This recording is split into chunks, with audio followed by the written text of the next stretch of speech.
Hey everyone, welcome back to another episode of the Retro Gamers Podcast, episode number 387. Larry here. And Anthony here. And where are you? Well, bonjour. Guten Tag. Well, no, I'm not there. Oh, okay. No, I am actually somewhere on the southern coast of France. Okay.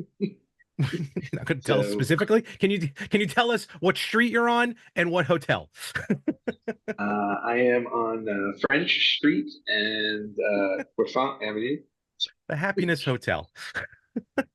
No, I am in the midst of a pretty much like a 2-week European cruise. Awesome. So, awesome. yes. So very good. So I'm right off the coast of a town called Sula. Okay. It's a cool little beach town. All right, very cool. Oh yeah, it looks very beachy. Yeah, which is perfect for me since I don't like the beach. So. The beach. Honestly, what are we doing? We can't be making jokes like this. Let's go. We got to move on. No, but it's very cool. True. But anyway, yes, no, on a 2-week cruise, right, having a great time so far. Everything looks cool. In fact, cool enough and warm enough to put the shades on. Oh, look at this. Look, we're 2 days into Judgment Day. So look, what can we tell you? Well, you know what? That works for me. I came prepared. I went to another country. Skynet worldwide. Well, very yes, cool. And but yes. Yeah. But now I was just gonna say the cruise ship I'm on is really amazing. Everything so far has been really good. Got a few more stops to make before I make my return home. Okay. So so all in all, just really, really cool. Very cool. Not really cool. It's warm here. So as we're talking, I'm actually going to put my ring light up. There we go. There you go. So very nice. I forgot to do that in the beginning. I was charging it in the meantime. Pull the curtain back. We had very much issues trying to get this off the ground running, but it looks like we're going so far. Yes, we did. All right, cool. So let's keep going while we can. We'll see how 40 minutes holds up. And in your endeavor here, have you been able to take away from your personal time that you deserve and focus on the GD podcast? Have you stopped off at any video game locales? Actually, yeah, I did. I managed to find. I couldn't find anything here. This is a very small town, so I don't know if they believe in video games. So, but while I was in Amsterdam for a couple of days, I did find a video game store there, a retro game store, which was awesome. Okay. I did post some images on our Facebook page. You did? So people who did not see them can go to our Facebook page. And the name of the store was Game Over with a question mark, which I thought was really funny. It was like Game Over. And I want to say the sign looked like it was made out of cardboard. It was really funny. But I did pick up some games. And because I'm in Europe, these would be the European games that I picked up. Right. So these are so these are the first 3 European games that I'm adding to my collection. Okay. Which is really cool. I don't have any European games. And since I have the Polymega, I can play them, which is great. Even better. So I picked up 3 Sega Mega Drive games. Mega Drive, all right. Mega Drive. And 2 of them I picked up because I don't remember. I think one of them was on the Genesis. I don't remember if the other one was, but you'll tell me and probably be wrong, but we'll see. But the first one I grabbed was Marble Madness for the Sega Mega Drive. Nice. Yeah, that was on Genesis. That was on everything. Really cool. Yeah. And what's funny about this is when you look at the back of I'm going to show you the back of the box in a second. It's in 1, 2, 3, 4, 5, 6, 7 languages. Oh, look. Oh my gosh. They're really, well, it is Europe, so they got to cover all the bases. It is Europe. So, and then if you look at the instruction booklet, tiny. It's like an NES. So I think you got the NES instruction booklet. I did not get the NES instruction booklet, but on it tells you the languages that it's in. So it's in English, Dutch, Spanish, French, Italian, Spanish, and Netherlands. Interesting. So, yeah, so when you flip through the book, it's really it's just really kind of funny because while I was going through the book, I was like, this is interesting because all of everything needs its own page. Like it goes across Oh in yeah, all the yeah, yeah, I got you. languages. Oh, each so it doesn't break it up like other instruction booklets do. You know, like the It only breaks first it up in quarter two. is It's like, okay. yeah, it's like three languages in one half, four on the Oh, other. okay. Okay, I got you. And then specifically with this one, I don't understand why this exists here, but when you get to the middle of the book, do you see this page with just the marbles on it? Yes. So Well, there are multiple pages oh, look at that. There are multiple of pages. just yeah, of just the marbles on them. I was gonna Which say yeah. usually they do that to, yeah, in the middle of the book just to split up the two sections, but that is a few pages. Interesting. Yeah, so I thought that was kind of funny. Yeah. So anyway, so got Marble Madness, which is cool. Excellent. And a great game Um, too. Game I never beat. excellent game.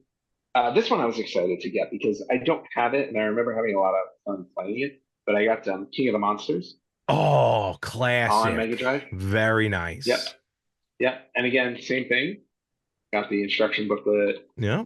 cartridge, everything in excellent shape. One, two, three, four, five, six, seven. Oh wait, this one's got 8 languages. Uh-oh. Who'd Oh, they include? bonus. I don't know. I'd have to. You're making me look at the instruction manual now. I don't think it'll list it like it So did the other one. it did not, so I have no idea. So if you can figure out how monsters in different languages plays, please do. Sure. Yeah, Sure. Yeah, we'll get that to work. there No you go. problem. Yeah, you got that. All right, so that's King of the Monsters. Were there And two then the different last languages one, for East Germany and West Germany? well, this would have been after that. So, Oh, okay. Fair enough. and the other answer to that would also be no.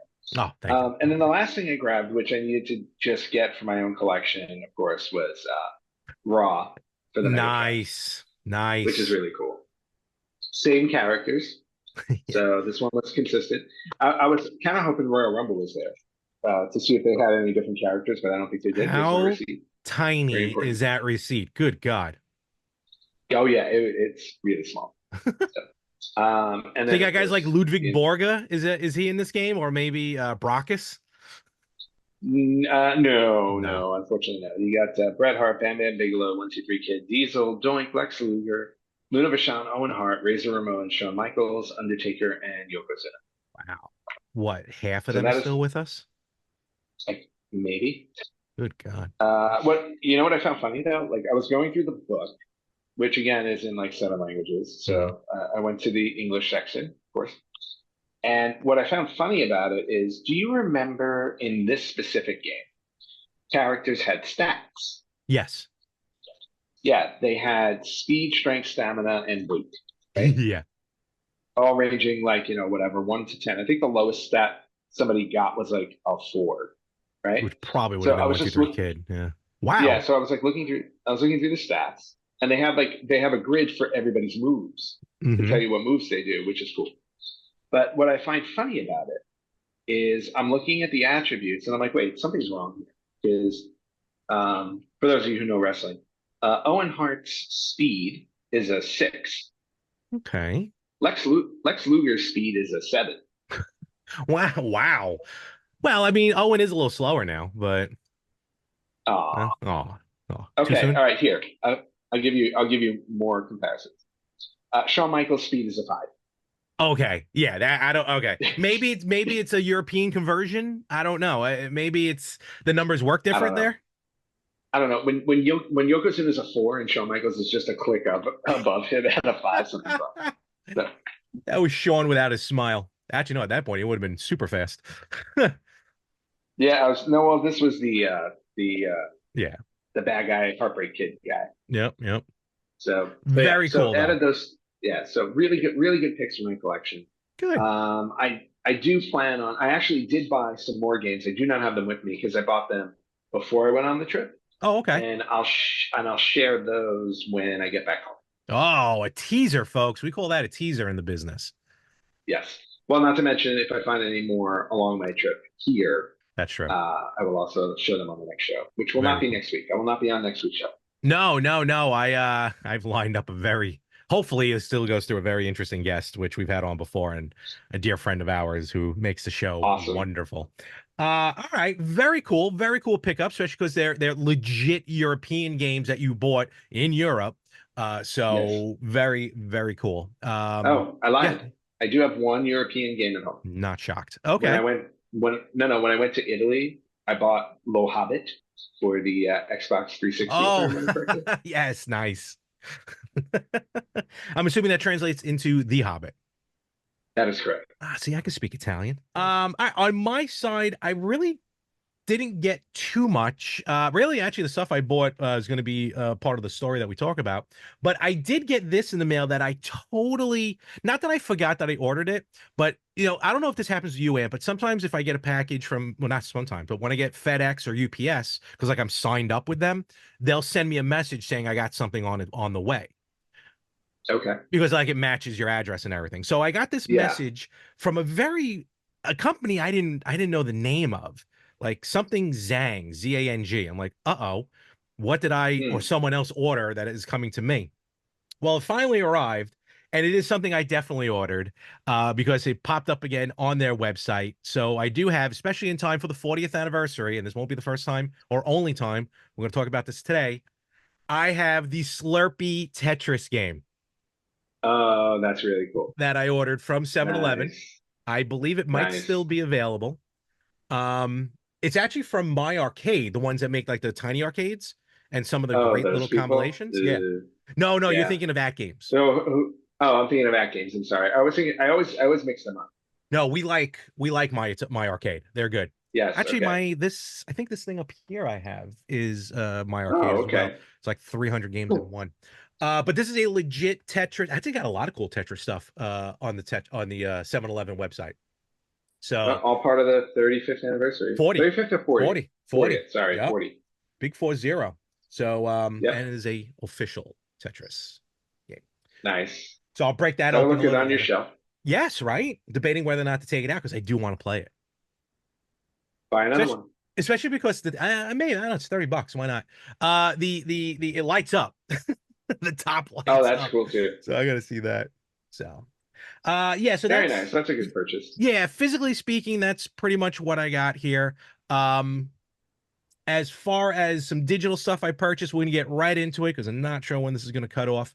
But kind of Ant, because I know, look, you've been obviously touring Europe, so I know you haven't been. I don't want to say paying attention because you don't have to pay attention, but a Nintendo Direct dropped the other day. It was I actually heard. it was a combo Indie World and Nintendo Direct partner showcase. They actually did two in one. Okay. So we're not going to get into everything. The indie game's pretty cool. Like there's a new Shovel Knight game stuff coming out. But Oh, the nice. yeah, Shovel Knight's awesome. Great game. Great Yeah. series. Um, but what I want to focus on are some of the games announced from the partner showcase with Nintendo Direct. Now, I got it from Nintendo Direct. These are not Nintendo exclusive games, or at least not all of them. So they should be available wherever. One of the ones I want to mention, it was a series that came out originally on the PlayStation. I am going to butcher this. Shudoken, Suikoden. Sudoku. Suikoden, excuse me, Suikoden. Suikoden. Sucrose. Yes. Sucrose. Um, Game came out again on the PlayStation originally in 1995. Came out on Saturn in 98.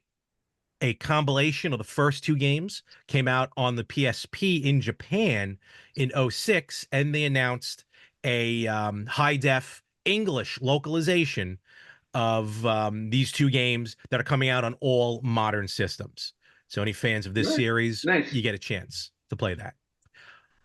Also announced from the direct a game, Ant, I think you're definitely going to pick up. No date announced yet, but like I said, 40th anniversary of Tetris, brand new game called Tetris Forever. Yeah, I did hear about this one. Oh my gosh, 15 or maybe over 15 Tetris games are Yep. going to be available on this, including the original Famicom version. And then some versions like Hatris, I think Wordtris I might have seen on there. Word just Tetris, okay. yep, Tetris 2, Super Bombless, bunch of games. There's also a version of the game. It's called Tetris Time Warp. And from the looks of it, Ooh. it looks like it's like a standard. I think it's a one-player game. You might be able to do multi, but you play, and I guess as the levels go up, the design of the game changes from like the original computer that Alexa used back then when he created Tetris to maybe like modern games today. So you That got sounds really cool. you go through the visual history, and there's a brand new 90-minute documentary on Tetris included with this Ooh. game. All right, I like that. Cool. No date, supposed to come out later this year, but also announced for the NES Nintendo Online Collection this winter, we will be getting the NES version of Tetris. Sweet. Yes, That's the one I remember playing the most. exactly. I know that's your definitive. So That is my definitive because yeah. I didn't have a Game Boy. And no. This is the oh yeah, I gotcha. So yeah, so the Yeah. NES version, and you'll be able to play the NES version because that's part of the Nintendo Switch Online. It's not the expansion pack. Right. So All that's right. all coming out. That'll be cool. Yeah, it's coming out this winter. So that's very cool. And again, Tetris Forever going to be available on everything. Um, what else? Games of note. Capcom Fighting Collection 2 is going to be dropping. Ooh. Yes, listen to this lineup. So the games are going to be coming out for this one, 8 games. They are in order of original release. Plasma Sword, Nightmare of Blistane. Power Stone, Power Stone 2. Capcom Nice. Yeah. Capcom versus SNK Millennium Fight 2000 Pro. Project Justice. Street Fighter Alpha 3 Upper, which I've never heard of before. So that's interesting. I've never heard of that one either. Capcom versus SNK. Capcom versus SNA. Wow. One more time. Wow. Capcom versus SNK 2. Mark of the Millennium 2001. Nice. And Capcom Fighting Evolution. All right. That's a solid set. No, that's going to be very cool. I mean, the current game that's out right now, the first one, is a phenomenal collection. So that one's really cool. Yeah, so that one I can see myself picking up pretty easily. Absolutely. They had an update for Marvel vs. Capcom Fighting Collection Arcade Classics. That's going to be dropping digitally September 12th, physical release November 22nd. Okay. So all you physical lovers out there, you're gonna have to wait a I little was just while. gonna say I'm just gonna have to wait 2 months. Well, I got my hands on it early. That's all right. I'll get it Black Friday. That's really better off, right? The Dragon Quest III HD 2D remake is coming out November 14th. But all right, cool. This is the one I want to talk about. This game is available on almost all modern consoles. Actually, some people are a little upset at this. No PS4 version, PS5, but no PS4 version of the Castlevania Dominus Collection. Castlevania Dominus Collection. Yes, Dominus. Come on, you remember your life. I just got a flashback. Trust me. It hit me hard. So this. Hi, Mrs. Rosa. Oh my gosh, she's still even alive. She can't be. I don't know. Never know. Yeah, you're right. Yeah, they're always looking. This collection is 4 games. 5 actually. It's the bonus games are Haunted Castle, the original Castlevania arcade game, and cool. A modern remake of Haunted Castle. Ooh. Yes, which is good because Haunted Castle, the arcade game, is a bit fugly. Yes. Did they show it off in the trailer? It is. Yes, it is in the trailer. Okay, cool. Because I haven't seen the trailer. No, yeah. They showed it at the end. But the major part of this game is a collection of the 3 DS Castlevania games. Mm-hmm. And this is what I want to talk about real quick, because these 3 DS games, Dawn of Sorrow, Portrait of Ruin, and Order of Ecclesia. I had the first 2. I don't know if I had Order. I definitely had Dawn of Sorrow because that came out when the DS first came out. Like a lot of their DS, like Nintendo does. Super Nintendo came out, everything was called Super. The N64 came out, everything had 64 on it. When the DS came out, a lot of the titles had DS in it. Dawn of Sorrow. So that was kind of the going. Dawn of Sorrow. Chef's kiss. Amazing game. I remember beating it originally. Portrait of Ruin, I didn't get through too much. And like I said, I don't know if I have Order. Now, you think DS, you think touchscreen.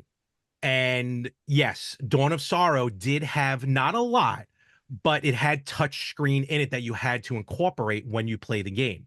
They had these magic seals that you had to Right. draw.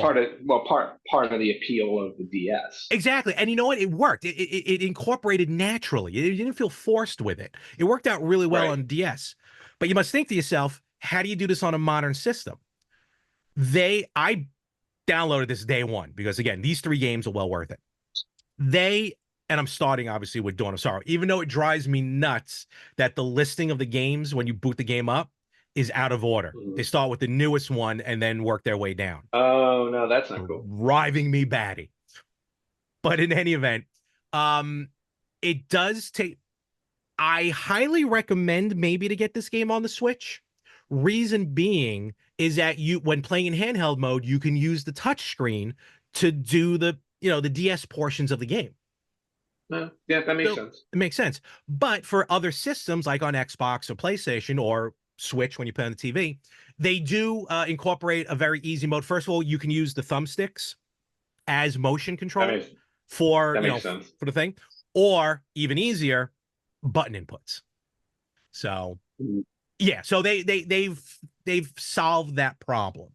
Cool. I don't care what system you get it on. Again, well, I recommend the Switch because of the touchscreen, but I recommend this game because these are three games that, again, would have been lost in time, would have been lost in the shuffle of no one having a DS anymore or Right. DS not being available. So, and this brings up a wonderful question, and we've joked about it a lot in the past, how we've repurchased like Super Mario Brothers or maybe Legend of Zelda or a lot of old games over and over and over again.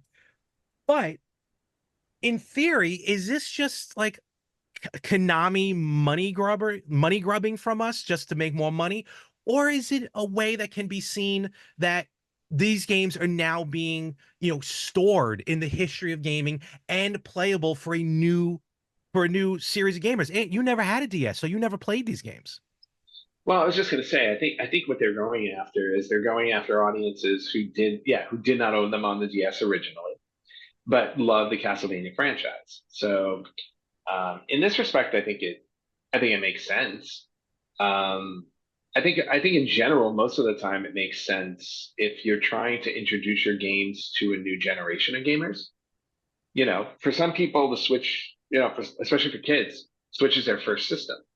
So if they pick up a Castlevania game they've never played, or if they played something similar, and they're like, oh, I like I like Bloodstained, or I like, pick your side-scrolling game. This is another version of that genre, or could be considered the originator of that genre, becoming available to them. So yeah, I don't necessarily see a problem with that. I mean, is it a cash grab? Yeah, every game is a cash grab. The whole point is to make money off of it. But when we are talking about preserving gaming history, right? That's one thing, and two, making things available to people to play. Yeah, I think it makes sense. Like, hey, like to your point, I've never played them. I'll wind up buying them. I have no idea what system I'm going to buy them on because my Castlevania collection is currently on the PS5. Ooh, okay. Decisions. So yeah, because I bought both Castlevania collections on the PS5, I believe, with the Requiem. Chronicles, Okay, and Requiem, and Chronicles. wasn't Chronicles. So I have them Yeah. both on PS5. So for consistency, I might just pick it up for the PS5. Although in my brain, or in my or like my logic that's playing out wants to get it on the Switch because they're DS games. Exactly. That's trust me, I hear you So on that, and that's why I have yeah, my so collection on there. so like yeah, I'll go back and forth on it for a while, and then I'll pull the trigger one. Well, if funny enough, saying Requiem, Castlevania Requiem is only available on Sony. So it's not Right. available on anywhere else. But you also didn't mention, which again, another one I highly recommend, the Castlevania Advance Collection, which is the 3 Game Boy Advance games that Yes, I came don't out. have those yet. I recommend that one as well for you, Mhm. especially.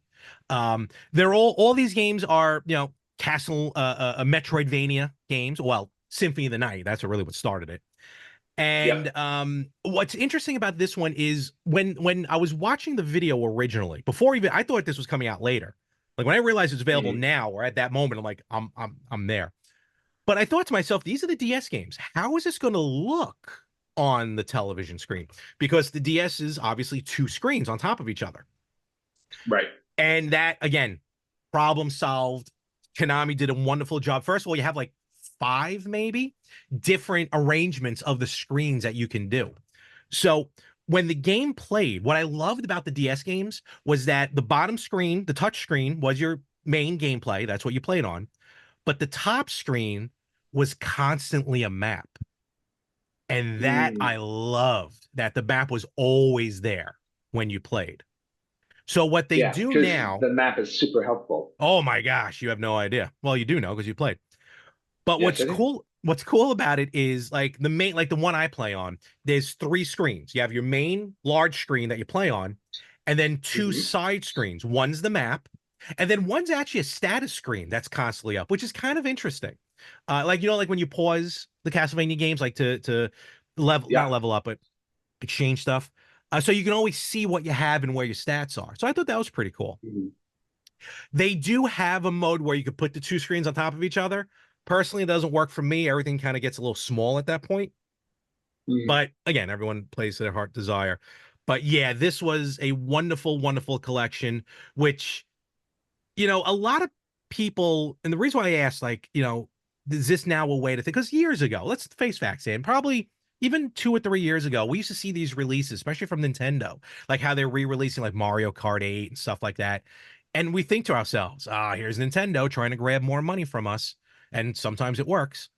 But now that we've been doing this for a while, Ant, I think both of our ideas changed on that, where yes, now there's availability, like your nieces and nephews, my nephews who never got these games originally, or again, a situation, Ant, like you never had handhelds. Maybe we should stop, all of us, because there's people out there like, I have the original cart, screw this, I'm not buying it.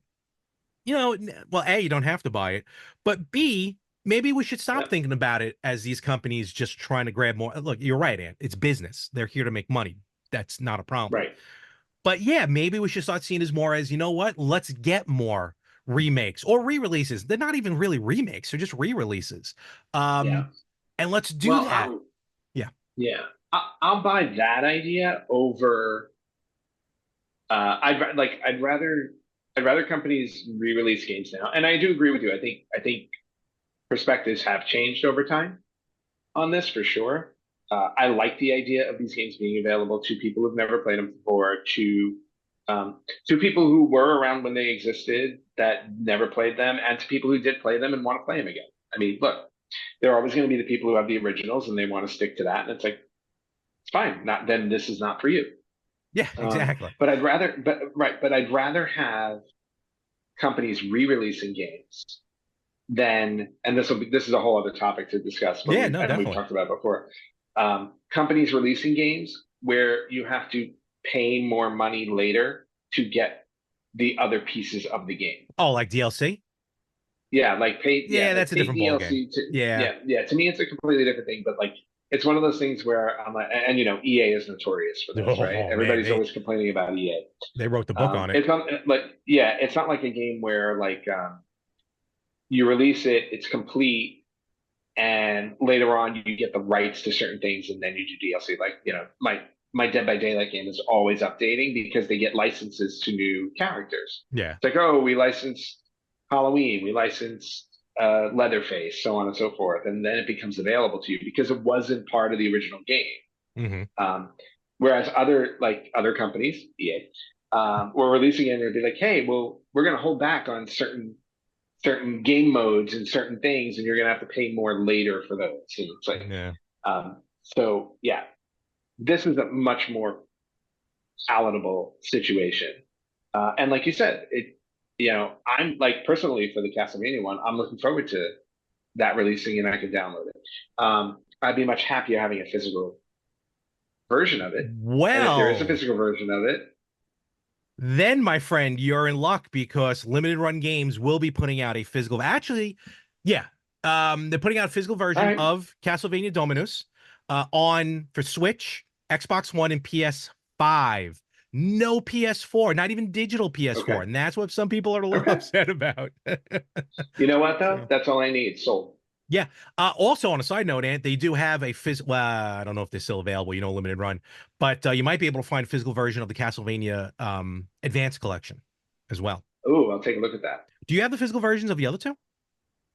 I don't think no. You know why? Because when I bought the other two, I think they had been out for a while, and I grabbed them on sale.